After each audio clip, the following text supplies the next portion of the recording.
You are listening to the Navigating an Ancient Faith podcast, and we are your co-host. My name is David, and with me is JR. Hey, how you doing? Good. How are you? I'm doing good. Just got back from Philadelphia. Yeah, that's right. Yeah, saw Independence Hall, all the neat historical things. I've never been to Philly. Have you? I stopped by there. Airports don't count. No, it was some trip. I remember seeing the Liberty Bell. Oh, okay, yeah. But it's such a vague notion. It's one of those, like, maybe I just dreamt that. But I'm pretty sure I saw the Liberty Bell. Yeah, you'd remember that, surely. Yeah. I remember walking through a park area. Yeah. So it was some trip a long time ago. But yeah, we passed through Philadelphia, probably stayed there the night, saw the Liberty Bell, Independence Hall or something like that. Yeah. Neat town. So we watched National Treasure before we left. And kind of did the National Treasure tour. It was a lot of fun. Yeah, and you just went to see Jerry Seinfeld in concert, right? Yes. Our favorites. I think you turned me on to Seinfeld, How was it? Like, I've seen it stand up and I've seen it on TV, but how was it in a big concert? Very good. Yeah, he's still like got that? it. He's still got it. He can still go on a riff about Pop-Tarts and about nothing. Yeah, a show about nothing, right? Yeah. No, he still kills it. Yeah, it was great. It was a lot of fun. Yeah, we had a friend of ours gave us tickets and we enjoyed it. So made a whole night of that. So yeah, it's been a busy week or two. I know, which is why I couldn't record. I think you've been bugging me. Like, we got to do another episode. I know. You've been out of town. I've been out of town, traveling next week, taking a retreat to the cabin. Looking forward to that. So, that's right. It's been a challenge to try and get this episode recorded. So, well, I'll come up and join you at the cabin, and we'll knock out a few episodes. We'll knock a series out. Yeah, that's definitely the way to do it, too. Yeah, that's definitely the way to do it, because trying to schedule a couple hours every other week with our schedules is sometimes challenging. Well, the problem is that me and you get together and talk for like an hour and a half, and then we say, "Okay, do you want to start recording?" That's true. That tends to. We talk for an hour or two before we even start hitting the record button. So so we'll get better at it. Yeah. All right, final Psalms. Yes, we are wrapping up this series, Symbolism in the Psalms, where we've been talking about different ways to read the Psalms, the hidden symbolism in a lot of the Psalms. And we've talked about things like the divine counsel. We've talked about ancient smack talk. We've talked about a number of these things. So, yeah, it's been a good series. I've enjoyed it, and we're going to wrap it up tonight. So, all right, where are we going tonight? Yeah, so last episode, we talked about the imagery of ascending the mountain and then descending to Sheol, or the underworld. Yeah, that's right. I did want to clarify one thing, because it's one of those things where I was re-listening to it, and I actually saw a couple of references to this idea that, and I don't want to confuse people, because I said that King David didn't have much of a conception of the idea of the afterlife or heaven. And I do want to not overstate that, because there are Psalms where King David and some of the other prophets actually talk about this belief that their soul and actually their body will stand before God one day. I think it's true to say that it was this vague notion that was really clarified in the New Testament. Yeah. And so I stand by a lot of the stuff we talked about, about descending to Sheol and what happens to my soul and all that. But I did want to just throw that out there, because it's one of those little things that bother me. I'm like, yeah, there are Psalms where David says, but I trust that I will stand before you one day. Well, every time I listen to our podcast, I always think, man, I should have said this. Yeah, I know. So every time we listen to it, it's the stuff we want to add. So, yeah, there you go. Yeah. Add it in there. Well, tonight we're going to talk about Know Your Enemy, and this is going to be a little bit different one, because we're not going to talk about some big allusion in the Psalms. We're talking more just about a general way that we can read the Psalms several different ways. Pick a Psalm, any Psalm. Here's different ways that people have read that Psalm, throughout the centuries. So tonight's episode, we're going to talk about Know Your Enemy, and I got to give a shout out to Green Day for letting me borrow that song title. That's a good reach. I'm not too familiar. No? I'm not too familiar with that one. Okay, so I'm vague. I don't have the tune in my head, but okay. I think you'd recognize it, but it's the follow-up album to American Idiot, and it's called 21st Century Breakdown. Okay, yeah. I stick with 90s Green Day, man. Love 90s Green Day. All right. But I guess I lost touch. Yeah. Well, so 21st Century Breakdown was the attempt to kind of recreate that kind of rock opera American Idiot feel. Yeah. And they didn't quite pull it off, but it's still a good album. I liked it. So yeah, there we go. All right, I'll give it a listen. But there's one more tie-in too, because we got to go off on our rabbit trails before we actually start talking about this. So last episode we were talking about the Songs of Ascent, right? And we were talking about the idea of that was kind of their playlist, and we of course referenced several times our Grease playlist. Yeah, we'll have to add Green Day. Yeah. Well, so the first time me and three good buddies of mine, we went to Israel. And I think it was 2005. And this is funny because we rented a car, and the cars back then had CDs players. No one knows what those are anymore. But, yeah. But they had CD players, so we're like, we need music to play during our trip. So we went to this first record store we found. It's funny because we each grabbed a CD, right? And we said, we're going to play these. We need some music to play. So one of the CDs that was grabbed was Green Day, American Idiot, and it had just come out. And I remember listening to that album like nonstop on that trip, and it became the soundtrack to that trip. Yeah. What a win. Yeah. And so when we were divvying it up, the CDs, I'm like, I'm taking this one home, with me. And of course, I think they won an album of the year later on for that album. But oh, no, that was a great album, man. Yeah, I don't even remember the other CDs. Although one I think was, this is a reach too. One I think was Cake. Oh, Cake. Yeah, one hit wonder. Yeah. So I don't even know what the hit was. That little tune is bouncing in my head. Yeah, I forget what it no was. one fought over that one. I don't know who took that one home. Yeah, but that's right. All I know is I snagged Green Day because American Idiot became the playlist for that first trip to Egypt and Israel that you and I actually recreated some years later. Yeah, that's right. Yeah. Yeah. No, you came out ahead on that one. Yeah, definitely. So, right, so know your enemy. Yeah. So know the enemy. Here's how this ties into the Psalms. So there's a lot of Psalms, and doesn't take much reading to come across one, where King David, and most of these are King David, and we've talked about how other Psalms were written by other people, but King David refers a lot to enemies that are chasing him, right? Right. And literal enemies. Yeah, literal enemies. Right. Mm-hmm. And so there's several Psalms that talk about, my enemies are closing in on me. And for King David, that was meant quite literally, right? Sure. In fact, I did a word search on just enemy, and it's about 100 times in the Psalms that the word enemy appears. And that's not even the wicked and, other variations of that same idea. Yeah, that's right.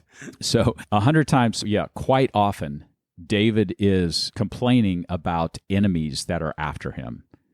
And a little bit along the same line we talked about last week, David talking about being cast into Sheol. Mm-hmm. One of the reasons is because, enemies are after him, right? Right. So I want to talk a little bit today about what it meant for David, because David was literally talking about enemies after him, and different ways that we can take that interpretation and actually apply it to us, because we'll get to this. But, most of us don't have people chasing us, hunting us down. Yeah. Well, there's been times in my life, but okay. Yeah. But we'll not talk about those times. Yeah. My old high school principal, I think he's still after me. Yeah. Okay. Yeah. So, no, there's a few guys out there. Yeah. Yeah. I'm on a hit list somewhere, but you're right. You may read these Psalms different then. So yeah, that's right. You're like, he's still after me.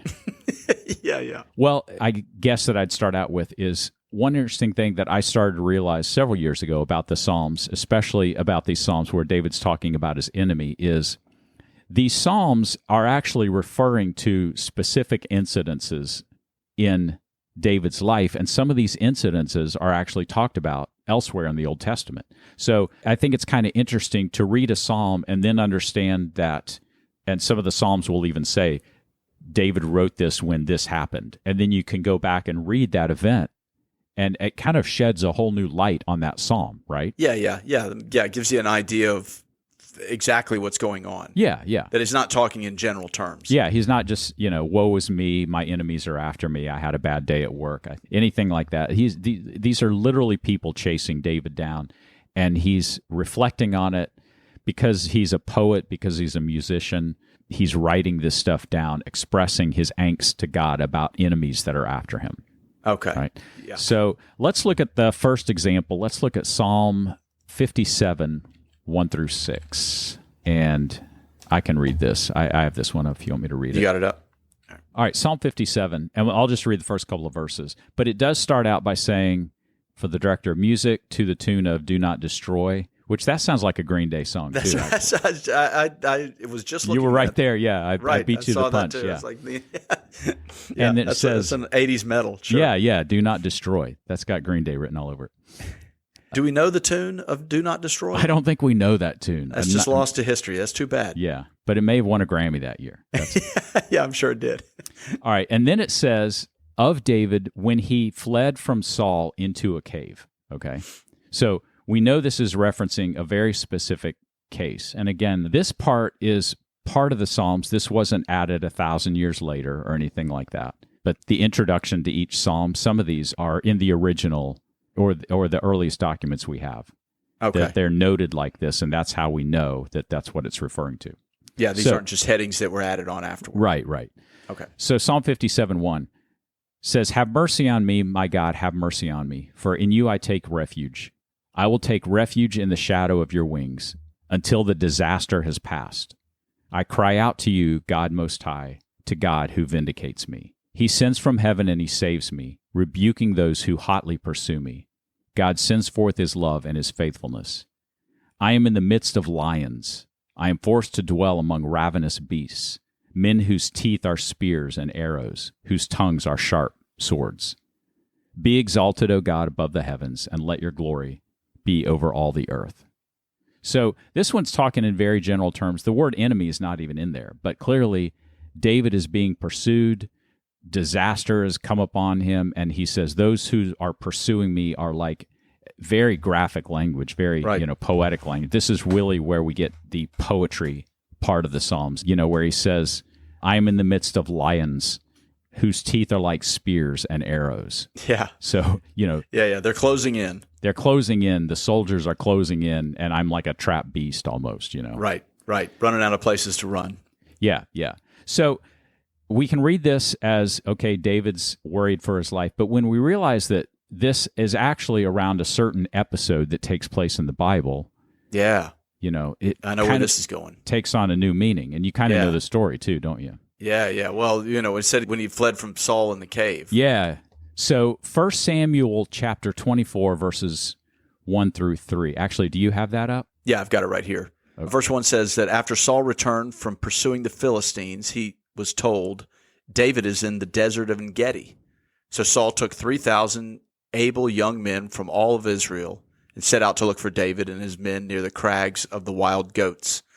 He came to the sheep pens along the way. A cave was there, and Saul went to relieve himself. David and his men were far in the back of the cave. The men said, This is the day that the Lord spoke of when he said to you, I will give your enemy into your hands for you to deal with as you wish. Then David crept up unnoticed and cut off a corner of Saul's robe. Yeah, so pretty well-known story if you grew up in church or... Yeah, sure. But I think it casts Psalm 57 in a different light when you understand that this is the story that psalm is referring to. Right. And just as you were reading, it talks about Saul comes in with 3,000 men. Well, it's like no wonder David describes them as lions with teeth of swords and spears. Oh, yeah. He just sees a sea of spears out there pursuing him up in the hills of En-Gedi. In the hills of En-Gedi. And that's the other thing. You and I messed around En-Gedi one day. Love that place. Yeah, it was great. And if you haven't been there, En-Gedi is off of the Dead Sea and rugged hills that are just full of caves. So yeah, I was trying to think of how to describe it. It's kind of like not as deep as the Grand Canyon, but kind of like the walls of the Grand Canyon, except it's just Swiss cheese. It was incredible. We climbed all through there, and there were holes and, like it says, in the crags of the rock, the crags of the wild goats. There's still goats there, by the way. I don't know if it's the same goats, but maybe the descendants. Yeah. Yeah, there's still goats there, interestingly enough. And there were the other thing that was there are the hyrax. Oh, yeah, that's right. Yeah. Yeah, they don't get a shout out in the Bible, but... No, actually, you will find the name, the hyrax referred to in the Bible. I forget really? where. Yes, but not in this. Not in this story. Not in this story. No. That's pretty interesting. Which, if you add to David hiding in a cave, the scream of the Hyrax, you know how terrifying that would be. Oh gosh, yeah, that's just a complete nightmare. Because we heard that in Uganda, right? In Uganda, it just sounds like women screaming out in the forest. Yes. In the jungle. I mean, it sounds exactly like that. And the first time I heard it, I was like, "Oh my gosh, something's going on." Someone's getting murdered in the woods. No, it's just the Hyrax. Yeah. Yeah.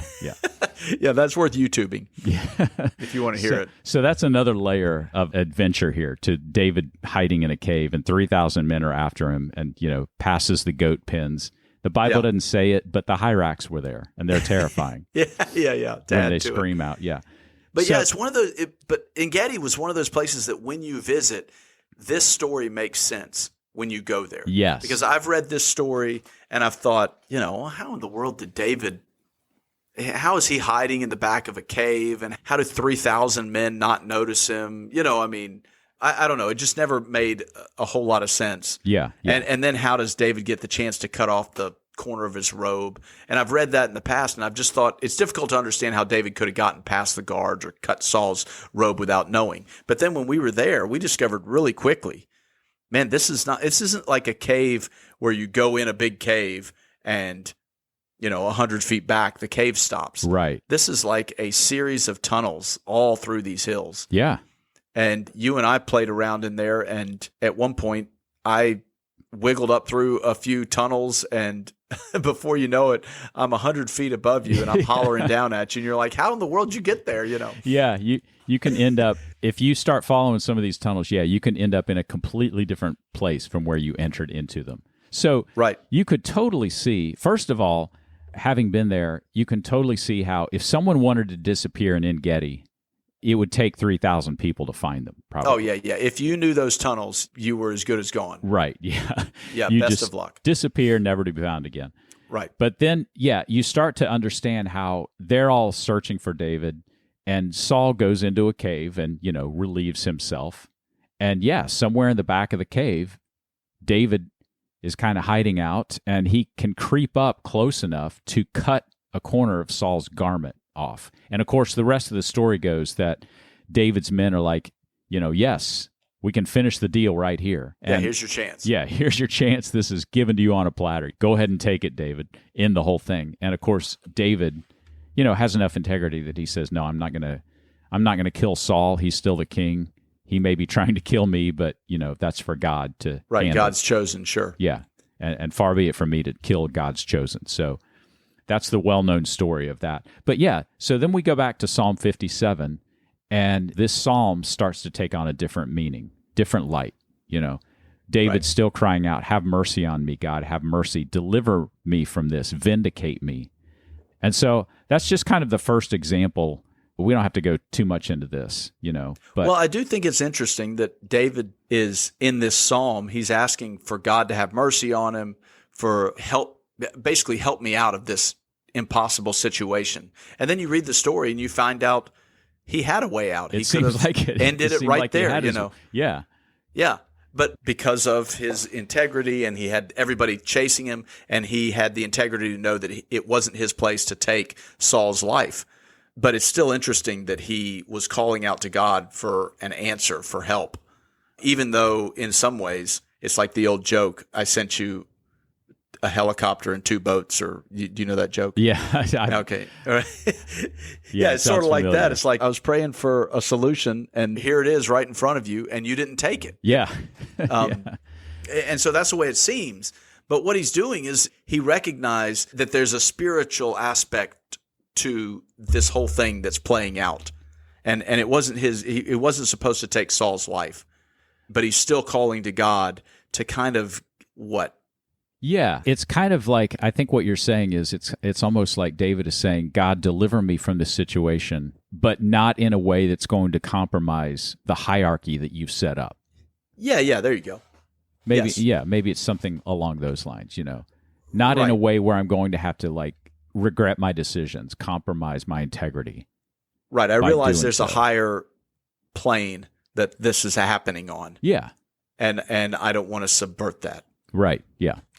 No, that's interesting because I didn't even think of that aspect. But you read this psalm and you think, well, God delivered him right there. And it's not the first time, if you think about, the life of David, where something obvious seemed to kind of fall in David's lap, and David didn't take it because for him it would have been a compromise of his integrity or something like that. Yeah, he clearly saw everything being played out on a different plane than what was right in front of him, what was right in the moment. Yeah. That's a good way to put it. Yeah, so that's just one example of reading one of these Psalms, especially talking about David being pursued by his enemies, and then reading the story and how the two can help shed light on each other. So let's take another example. Let's go to Psalm chapter 18. Okay, Psalm 18, again, that has this introduction, and in mine, the NIV, it's saying, he sang to the Lord the words of this song when the Lord delivered him from the hand of all his enemies and the hand of Saul. So that's kind of the intro that we were talking about. Yeah, same. Verse 1 says, Verse 1 says, I love you, Lord, my strength. The Lord is my rock, my fortress, and my deliverer. My God is my rock in whom I take refuge, my shield and the horn of my salvation, my stronghold. I called to the Lord who is worthy of praise, and I have been saved from my enemies. The cords of death entangled me. The torrents of destruction overwhelmed me. The cords of the grave coiled around me, and the snares of death confronted me. Yeah, this is something very similar that we had covered previously. Right, the whole image of the cords of death coiling around me and pulling him down. Yeah, that's right. And again, we talked about how in that episode, how that was very much a reference to Sheol or the underworld. Yeah, that's right. Being pulled into the grave. Right. And so he goes on, I'll pick it up in verse 16. Okay. It says that he reached down from on high and took hold of me. He drew me out of the deep waters. He rescued me from my powerful enemy, from my foes who were too strong for me. They confronted me in the day of my disaster, but the Lord was my support, and he brought me into a spacious place. He rescued me because he delighted in me. That's a cool way to finish that part of the Psalms out. Yeah, that's right. So this is, again, another psalm. It says it's a psalm where Saul was pursuing him. There's a lot of references to enemies in here. This one actually specifically mentions, the word enemy. He rescued me from my powerful enemy, from the foes who were too strong for me. Yep. And there's a couple of other, we talked about this last episode too, where, you start to see these different symbols that we've talked about previously in all these different psalms. And so just as you were reading verse 16, he reached down from on high and took hold of me. He drew me out of the deep waters. So the deep waters, there's that symbolism again. Yeah, that imagery of chaos. Of chaos, yeah. Right. Chaos, close to the underworld, not a good place to be. Yeah. So this one is interesting because this one is actually a reference to 2 Samuel 22. And we won't read 2 Samuel 22, but I'll just go there real quick. So if you go to 2 Samuel chapter 22, one of the things you'll see is that the entire chapter is basically a repeat of the psalm we just read.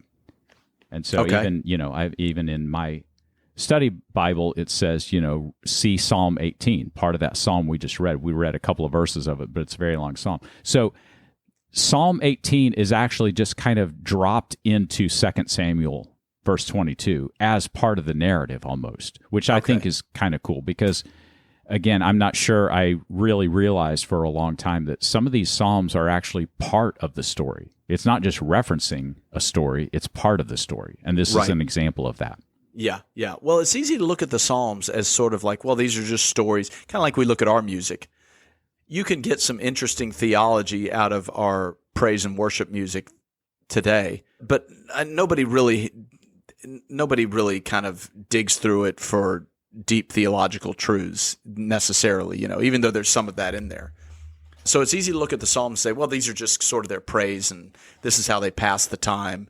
Yeah. Remembered how God saved them and things like that. But it is interesting to see that it's actually built into the story that it's that not only is it in the songbook, the song is also in 2 Samuel and in other places. Yeah. Yeah, that's kind of interesting. Yeah, I think you're right. It's very easy to read these as very nondescript, just, journal entries. Yeah, songs, general praise. Yeah. Doodling lyrics down. But no, these all have a context to them somewhere. We've lost some of that context, but we're covering Psalms today that, we know the context or we're pretty sure what the context is that gives a whole new meaning to this Psalm. Yeah. So if you back up one chapter to 2 Samuel chapter 21, so we talked about how chapter 22 is basically Psalm 18 dropped into the story. So I'll just read a couple of verses to give a little bit of context. So starting in 21:15, it says, "Once again there was a battle between the Philistines and Israel. David went down with his men to fight against the Philistines, and he became exhausted. And Ishbi-Benob, one of the descendants of Rapha, whose bronze spearhead weighed 300 shekels, and who was armed with a new sword, said he would kill David." So there's David's enemies again. Mm-hmm. And then Abishai, son of Zeruiah, not sure I'm pronouncing all these right. I was about to say, I'm glad you took these verses. Yeah. Came to David's rescue, and he struck the Philistine down and killed him. And David's men swore to him, saying, "Never again will you go out with us into battle, so that the lamp of Israel will not be extinguished." So basically, someone said, "I'm going to kill David," and they go out to battle, but one of his men step up and kill the enemy. But David was in danger, and his men say, "Look, this can't happen again." Right. They saw the seriousness of it. Yeah. So then 18 says, "In the course of time, there was another battle." So there's another battle with the Philistines. I'll skip some of these.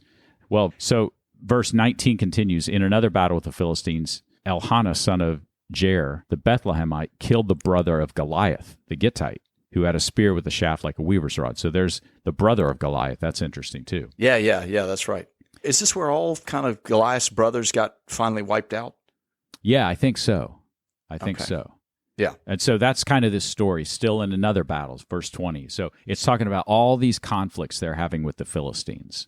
Right. And so that becomes the context for Psalm 18, which, again, I think it's really cool that gives the context then for what we're reading in Psalm 18. One of the main takeaways I take from this, and it's something that we talked about. So we see these very tangible stories about how in a battle with the Philistines, this happened. And then, David went out by himself and his men said, "This can't happen again." So they killed Goliath's brother. But if you go back and read Psalm chapter 18, this is the psalm, remember, that talked about, the cords of death are dragging me down, right? Right. And so I think it goes back to this idea then that David was kind of writing about and understood what was happening in the spiritual realm while these physical battles are taking place, right? Yeah. He goes back and he kind of he ties together spiritually what's happening. Yeah, it's more than just a battle that took place. And that's very much an ancient mindset. A battle was never just a battle. A battle was a war between warring deities. Right. Yeah, there's just this connection between the physical and the spiritual realm. Yeah. That there's a corresponding spiritual counterpart going on. Right. So on one hand, in the physical realm, we read this story about how David went out by himself and this guy who was trying to kill him came close to killing him. And one of his men stepped up and killed him before that happened, right? Right. That's happening in the physical realm. But in the spiritual realm, David goes back to his tent, and it's almost like he has this insight, he has this foresight to say, "Man, the cords of death were wrapping around me, and I didn't even know close it." one. Right. Yeah. Right. And it's interesting because that ancient people saw an earthquake or they'd see a flood, and you knew that they kind of said, "Oh, the gods must be upset with us," or however they viewed that. So you knew that that things that happen in the physical world they associated to spiritual forces. But you don't really see it the other way around, where things that are happening in battle, that there's a corresponding spiritual counterpart to that. Yeah. Does that make sense? You know what I'm saying? Yeah. It's like if there's an earthquake, it's easy to say, "Oh man, this is the gods are angry with us." Right. But you don't typically go the other direction with those analogies, and that's what David's doing. Yeah, we're in battle here, but there's spiritual forces also waging war. Yeah, that's right. Yeah. Yeah, sure. All right, one more example, and then we'll start talking about how different people throughout history kind of talked about these psalms. So, Psalm 3. Yeah, the introduction to Psalm 3 says a psalm of David when he fled from his son Absalom. So here we go again. So clearly a counterpart to what was going on in his life. Verse 1 says, "Lord, how many are my foes? How many rise up against me? Many are saying of me, God will not deliver him. But you, O Lord, are a shield around me, my glory, the one who lifts my head. I call out to the Lord, and he answers me from his holy mountain. Yeah, so there's an image of the holy hill, right? The holy mountain. That's right. We talked about that last week. So that's another one. We talked about that he calls out to the Lord, and God answers him from his holy mountain, because that's where God would answer you from, right? That's where God whether resides. or not you're in proximity to it or not. Right. We talked about that, the idea that the ancients wanted to be in proximity to that holy place. But here's a good example of, it doesn't matter where I'm at, he answers me from his holy mountain. Yeah. So this is another one where, again, David talks about how many foes are after him, how many people are rising up against him. The introduction that you read talks about when he fled from his son Absalom.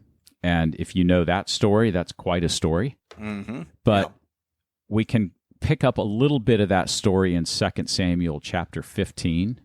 So the short story is that Absalom is David's son, and David is still the king, but Absalom begins to raise up basically his own army, right? Okay, to overthrow his dad. Yeah.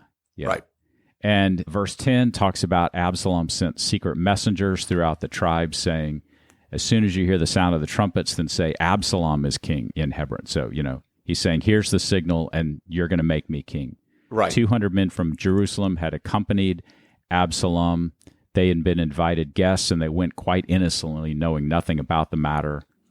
But then it says in verse 13, a messenger came and told David, the hearts of the people of Israel are with Absalom. So then David has to flee Jerusalem, and he's on the run from his own kingdom and from his own son. Right. The people have kind of turned against him. Yeah.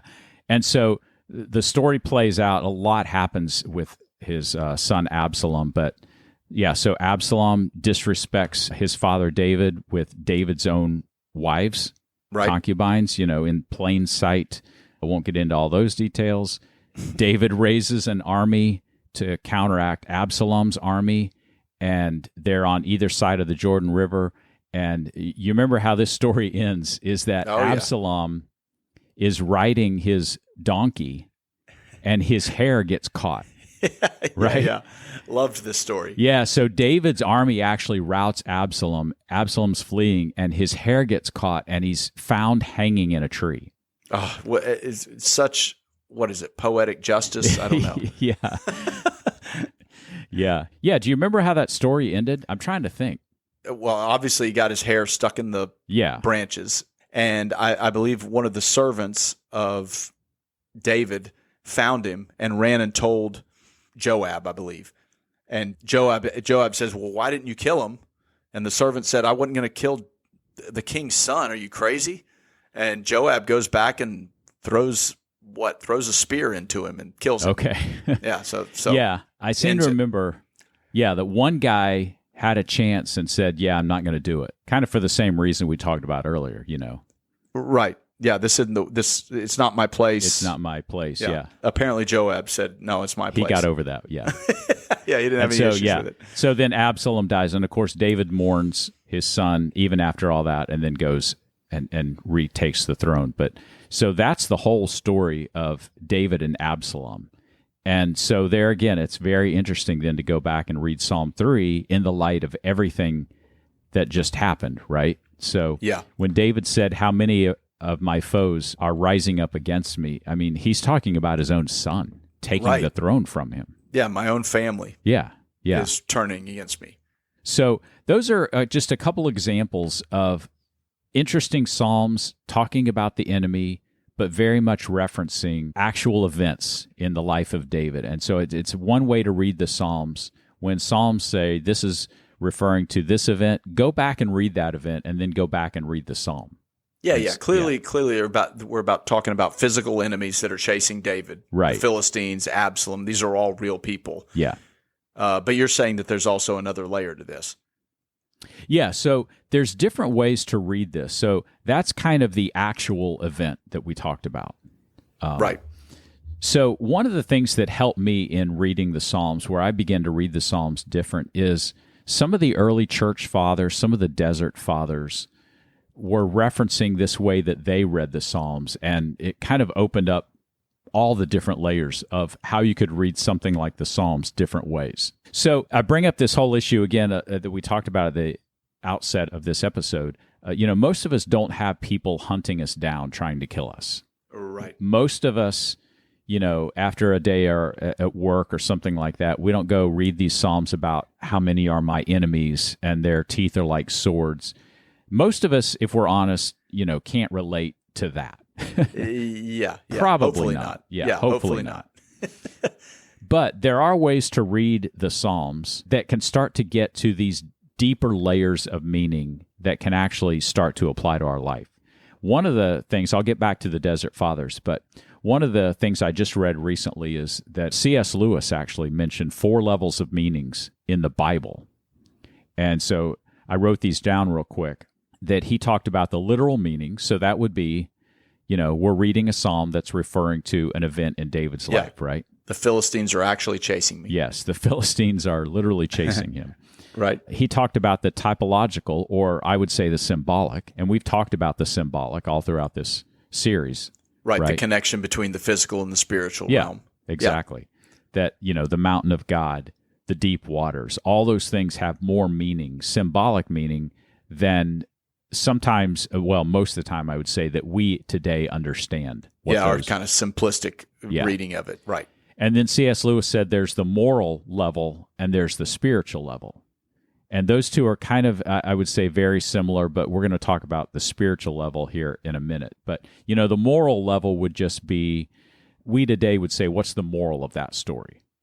Right. Right. So we could go back to Psalm chapter 3 and say, how many are my foes, how they rise up against me? Actually, if you skip down to verse 5, I like this because David's talking about how he's being chased and pursued. But then verse 5 says, I lie down and sleep. I wake again because the Lord sustains me. And so it's just that idea that, even in the midst of this pursuit, I can go to sleep and I can rest and I wake up in the morning and it's a gift from God, right? Right. Yeah, that's right. And that's something that we could say that would be one of the morals of the story, right? That we could take away. In the midst of your trials, know that God has a purpose for it and that God sustains us as well. Yeah. Sure. And that I've had times where, I'm under a lot of stress. I'm maybe worried about a lot of things. But if I can just put those to the side just for the night and get a good night's sleep, I can wake up thankful to go, that was a gift from God, just that night's rest. Yeah, sure. So that would be an example of reading one of these Psalms and saying, okay, here's the moral, right? Here's the moral of this story. Right. And again, we could go through each of these verses and, each of these verses could have kind of a moral to the story, so to speak. Yeah. And so the last thing that C.S. Lewis talks about is the spiritual. One of the things that I think that the early church fathers really contribute is this idea of the spiritual meaning of how to read the Bible, but specifically of the Psalms. Actually, I was trying to find some examples of where I'd read it in this past week, and I couldn't find it, but I know I've read it. It's kind of a general thing that I've seen it referenced so many times, but then you're looking for a specific example. And yeah, and you can't recall. Yeah, what book did I read? And, right. Can't find it. But so I want to talk for a couple minutes about one of the things that the Desert Fathers talked about, which is this idea that the enemy can be equated to this idea of a spiritual enemy that is kind of tormenting us with thoughts. And in the Desert Fathers' writings, there's this idea of I've heard it referred to in Greek as logismos or logismoi. I don't know if I'm pronouncing it right, but it's this idea of a thought form, right? And so a logismos might be an idea or a thought, but it actually, in the way that they used it, it takes the shape of a thought that's implanted in you by a spiritual force. Okay. Yeah, like the devil or the angel on your shoulder. Yeah. That would be a good whispering example. Whispering in your ear. Yeah. Of how we would say that today. The devil's whispering in your ear. So right? Bugs Bunny had it right. It's pretty theologically accurate. Yeah, maybe Bugs Bunny is more referencing the spiritual, the Desert Fathers than we realize. Yeah, that's right. No, but I mean, I think everyone has experienced a time. I know I experienced this. I hope I'm not alone. But, I mean, I can sit down to prayer sometimes and, just being honest, I'll have a terrible thought. Yeah. And have you ever done that and you found yourself thinking, where did that come from? Where in the world did that come from? Right. Yeah, and I've actually thought before, man, this has got to be something spiritual going on, because these thoughts don't pop in my head when I'm just going throughout my day. Right. But yeah, I have bowed my head to pray, focus, meditate, and these weird thoughts come in my head. Yes, I've had that happen many times. Exactly. Yeah. Mm-hmm. And I have too, and I'm glad I'm not alone then. So thank you. No, you're not crazy. No. So yeah, so this is the larger idea. This could be a whole different episode, but this larger idea of some of the early fathers that talked about where our thoughts come from. Yeah. Right? No, that's interesting, because I don't think about it very often, or we just don't talk about where did that thought come from. Right. Sometimes we do. But yeah, they took that seriously. They took that seriously. Yeah, exactly. And so, just briefly outlining it, we have thoughts for different reasons. We have thoughts. I can sit here and recollect, things I've done in the past, stupid things I've done in the past that can prompt thoughts, right? Right. If I'm watching a movie or a TV show, right, there can be a scene all of a sudden that's particularly violent or maybe particularly racy, and that's going to prompt certain thoughts and images in my head. Right. Yeah, sure. And so I can be in a conversation with you and you can bring something up, and that kind of fills my head with different thoughts, right? Yeah. And so the fourth category, or another category that they would say, is consider the idea that there are spiritual forces that are suggesting thoughts to you. Yeah. And they would be very clear into saying, like, look, they can't harm you. You don't, if you're a believer, you don't have to worry that they're going to, take you over or something like that. Right. But one of the things they can do is kind of whisper these thoughts to you and kind of prompt your thinking in a certain direction. And if you're unaware of it, that's where you can, find yourself suddenly thinking some kind of angry thought or prideful thought and just kind of running with it. And all of a sudden you've just derailed yourself, right? Yeah, no, that's interesting. I mean, because I've experienced that myself, and I've just never thought about it in that context. Yeah. And I think there's something to that, though. Yeah. And I think you're right that kind of in our modern rational worldview that we don't really give that much credence, but actually I've benefited from starting to give it credence, from starting to be aware of saying, okay, where did that thought come from, and how do I put a stop to it, right? Yeah. Well, just our whole journey that we've been going on helps me realize there is definitely a spiritual realm that is actively engaging in spiritual warfare, and no, that's becoming more and more real to me as we read some of these passages in the Bible, and I'm starting to think on that level. And the more I think about it, the more this is not absurd at all. This is not mystical or right. It is. Well, the one thing I think we could say is it's not just something that ancients believed because they were superstitious and we know better now. Right. But maybe they were onto something, right? Right. Yes, that's right. Yeah. Maybe David knew more than we give him credit for by seeing the cords of death dragging him down in the spiritual realm when he's fighting a actual battle, right? Yeah, sure. Yeah. So anyway, one of the things that these early church fathers, again, talk about is that you can read the Psalms, and when you encounter Psalms that start talking about the enemy, I may not be pursued by someone physically trying to kill me, but I am being pursued by these spirits who want to derail my thoughts, right? Right. And so that's kind of where this all ties together is I've benefited from this idea that we can read the enemy in the Psalms as the spiritual enemy that are trying to derail us. And mainly through these, they would say that's logismoi, these suggestive thoughts, which I think is really an interesting idea. Well, you've heard it kind of in shallow terms, the devil made me do this. And we're not talking about a cop-out, of I did this, I guess the devil, made me do this awful thing. Yeah. But it is true that there is something about our thoughts that we don't control ourselves. We think all the times, we'll think, how many times have you had a thought and you almost like physically, hit your head saying, stop thinking that, Yeah. Get out of there. And it's almost like this recognition, this implication that there's something outside of myself that's controlling that. And so we all experience that. And I just think the ancients gave spiritual voice to that. Yeah. I think they recognized and explained it much it that better. way. Yeah. Right. Yeah, I think so. Yeah. So then if you take that idea then back to Psalm 3, and we'll just use this as an example. So Psalm 3, verse 1, again, I won't read the whole thing, but skip through. Lord, how many are my foes? How many rise up against me? Many are saying of me, God will not deliver him. Well, okay, so we know the actual event that was taking place there. Right. But then if you read it in terms of, how many are my foes? How many are rising up against me?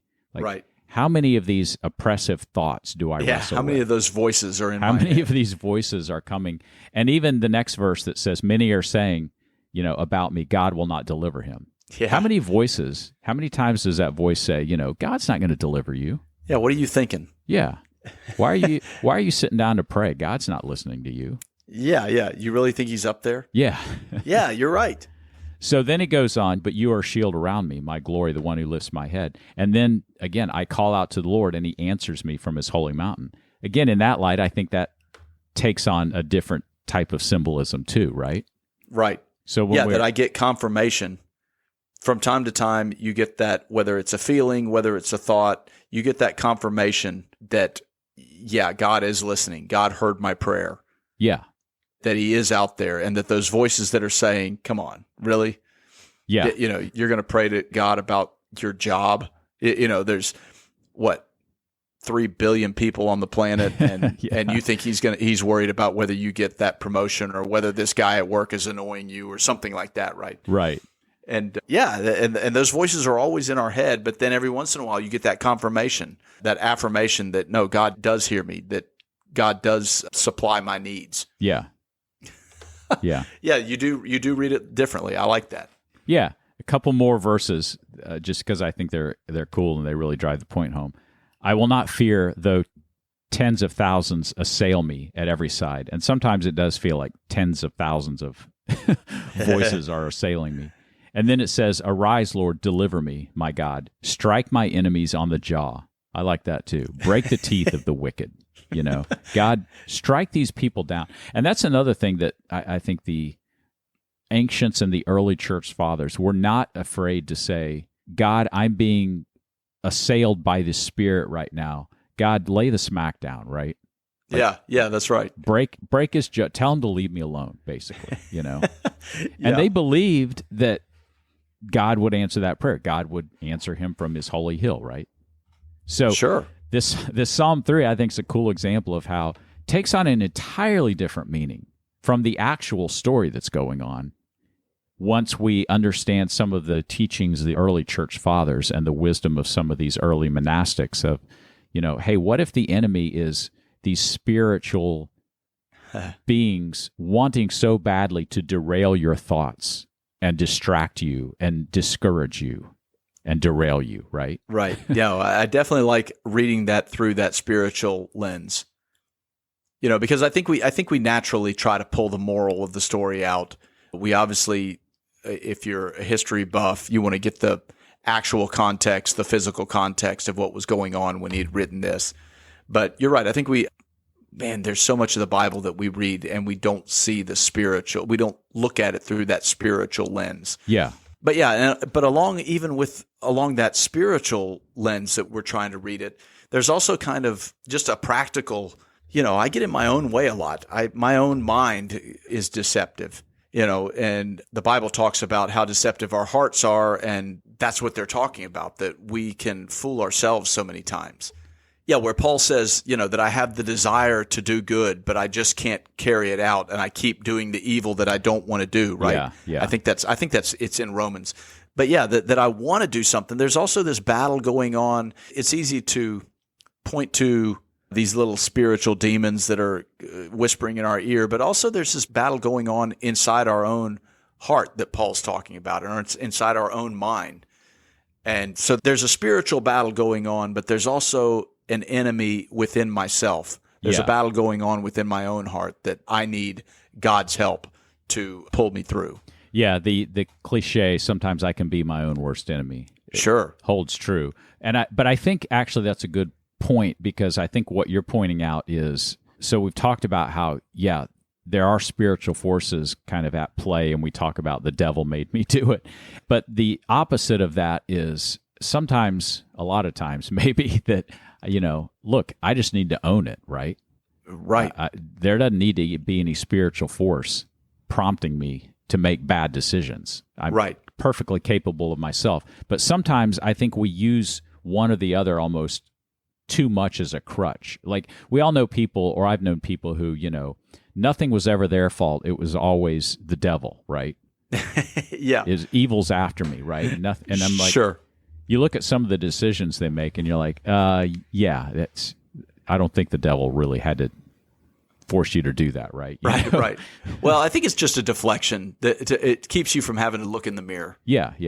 We do this, I'm thinking of the current political and social climate, There's a tendency to dehumanize people that we disagree with so that we don't have to take their opinion seriously, right? And as soon as you dehumanize somebody, whether it's looking at my situation and dehumanizing it by saying the devil made me do it, or looking at you and dehumanizing you and therefore being able to dismiss our differing opinions, there's just something in me.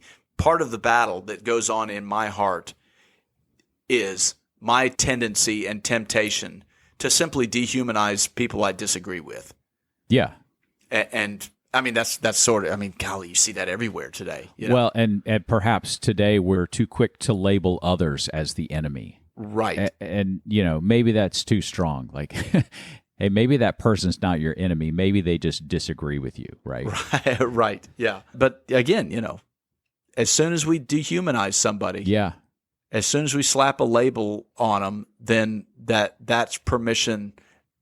It's implicit permission why I don't have to listen to their. Yeah, that's true. To how they disagree with me. Right. Yeah. If I label them the enemy, they're out to get me. Why should I listen to anything they have to say? When actually maybe I could learn something from listening to another opinion. Yeah, and that's very much the atmosphere today. Yeah, well, I think the Carl Jung quote, everything that irritates us about others can lead us to an understanding of ourselves. Yeah. I love that, because it's true. Anything that gets under your skin is a chance for you to say, well, what is it about that? Why can't I forgive that person? Or why does it bother me that bad? It's an opportunity for you to look in the mirror. And listen, it's Jung isn't saying that everything's your fault, but you're the only one that you can change. You're the only one that you can get to the bottom of.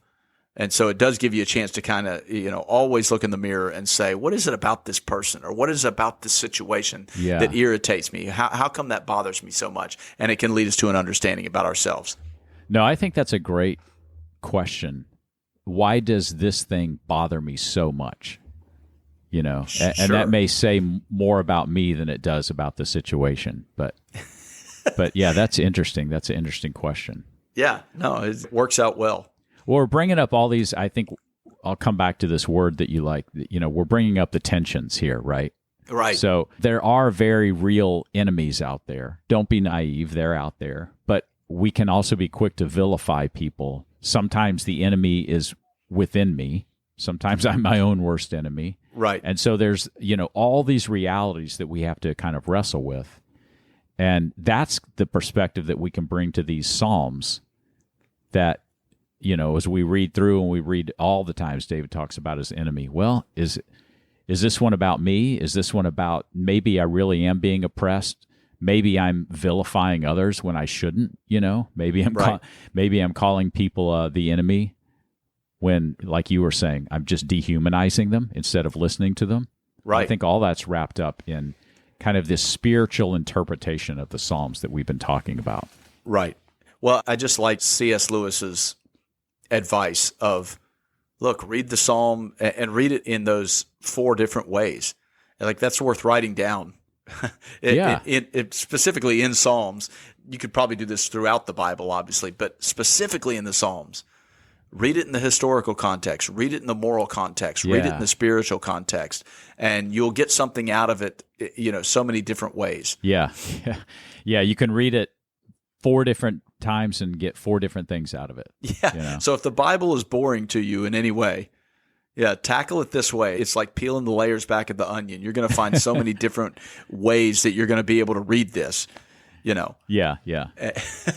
No, I think that kind of wraps up the whole series. I think it was a good way to end it because we've been talking about really specific symbols, but when you step back and understand, man, there's a lot of layers here. And again, I think we've said this before, but we could have done 10 more episodes of different symbols and different ways to read the Psalms. Yeah.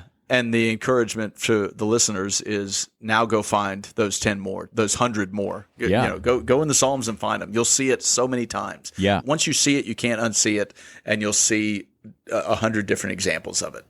Yeah. Well, any last thoughts? Well, I'm starting through this whole series, I'm starting to kind of understand the ancient mindset and seeing sin and seeing the spiritual side to things. Seeing sin as sort of this alignment with dark spiritual forces, as opposed to just, I shouldn't have done that, And it sounds a little sci-fi, but the more you understand about the Old Testament and tie a few ideas together, the more you can see that that's exactly what the writers of the Old and the New Testament believed and understood, that there's a spiritual corresponding battle going on that corresponds with your physical reality. And the more I think about it in those lines, the more I think, man, I think they're exactly right. Yeah. I don't think it's this mystical sci-fi idea. I think that's exactly what's happening. Yeah, I think I have also been prompted to, is one of the themes that jumped out at me, is maybe I should be asking more, if something's bothering me, if something's happening in the physical realm, whether it's work or relational or, to ask, all right, what's going on in the spiritual realm right now? That's right. And even saying that, I think sometimes that may feel a little weird. Well, our rational scientific brains, what are you doing there? But as we've been looking at through this whole series, man, the writers of the Bible, they believed that was their worldview. They believed that, and they wrote about it with much more confidence about this is what's happening in the spiritual realm right now than I would ever have. I can take some guesses, and I think it probably takes practice to really understand. Okay, maybe this is what's happening to me spiritually right now. Yeah. Through this event. Right. But yeah, I want to explore that more in my own journey. Yeah. No, I agree. I think that's exactly what we can all get out of this. Yeah. Well, we'd love to hear any of your thoughts. If you have thoughts, things that you're taking away from this series, we'd love to hear about them. You can leave them on our Facebook group, Navigating an Ancient Faith, or our website. You can contact us. We'd love to hear some feedback. All right, so what's the next series? What's the next episode where we headed? Well, we're going to actually finish out the year. It sounds weird to say that, but that's kind of the schedule. I know, isn't that crazy? But we've been talking about this series called Stranger Things, that there's a lot going on with things like AI, aliens were in the news for a while. Yep.